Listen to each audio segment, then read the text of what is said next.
ಪ್ರಿಯಾಂಕ್ ಖರ್ಗೆ ಪತ್ರ ಮೂರ್ಖತನದ ಪರಮಾವಧಿ. ಆ ಪತ್ರಕ್ಕೆ ಸಿಎಂ ಸಿದ್ದರಾಮಯ್ಯ ರಿಪ್ಲೈ ಇನ್ನೂ ಮೂರ್ಖತನ. ಪ್ರಿಯಾಂಕ್ ಖರ್ಗೆ ವಿರುದ್ಧ ಶಾಸಕ ಶ್ರೀವತ್ಸ ವಾಗ್ದಾಳಿಯನ್ನು ನಡೆಸಿದ್ದಾರೆ. ಪ್ರಿಯಾಂಕ್ ಖರ್ಗೆ ಒಂದು ಗಂಟೆ ಶಾಖೆಯಲ್ಲಿ ಕೂತ್ಕೊಳ್ಳಿ, ಆಗ ಸಂಘದ ಚಟುವಟಿಕೆ ಅವರಿಗೆ ಗೊತ್ತಾಗುತ್ತೆ. RSS ಅಂದ್ರೆ ಪ್ರಿಯಾಂಕ್ ಖರ್ಗೆಗೆ ಯಾಕಿಷ್ಟು ಅಲರ್ಜಿ? ಯಾರ ಕೈಯಲ್ಲೂ ಸಂಘದ ಚಟುವಟಿಕೆಯನ್ನ ನಿಲ್ಲಿಸೋದಕ್ಕೆ ಸಾಧ್ಯವಾಗಲ್ಲ ಅಂತ ಹೇಳಿ ಮೈಸೂರಿನಲ್ಲಿ ಬಿಜೆಪಿಯ ಶಾಸಕ ಶ್ರೀವತ್ಸ ಹೇಳಿಕೆಯನ್ನ ಕೊಟ್ಟಿದ್ದಾರೆ.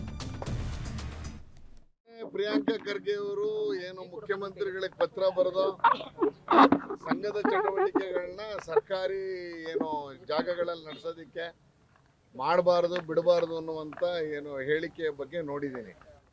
ಮೂರ್ಖತನದ ಪರಮಾವಧಿ ಅಂದ್ರೆ ಆ ಪತ್ರನೇ. ಆ ಪತ್ರಕ್ಕೆ ಅದನ್ನೇನೋ ಸೀರಿಯಸ್ ಆಗಿ ತೆಗೆದುಕೊಂಡು ಕ್ರಮ ವಹಿಸಬೇಕು ಅಂತ ಮುಖ್ಯಮಂತ್ರಿಗಳು ಬರೆದಿರೋದು ಇನ್ನೊಂದು ಮೂರ್ಖತನದ ಪರಮಾವಧಿ ಅಂತ ಹೇಳಕ್ ಬಯಸ್ತೇನೆ.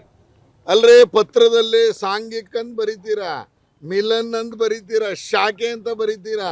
1 ಗಂಟೆ ಕಾಲ ಬಂದು ಶಾಖೆಗೆ ಬಂದು ಕೂತ್ಕೊಳ್ರಿ ಅಂತ ಹೇಳ್ತಾ ಇದೀವಲ್ಲ. ನಾವೇನು ಕದ್ದು ಮುಚ್ಚಿ 4 ಗೋಡೆ ಒಳಗೆ ಶಾಖೆ ನಡೆಸ್ತಾ ಇದೀವ?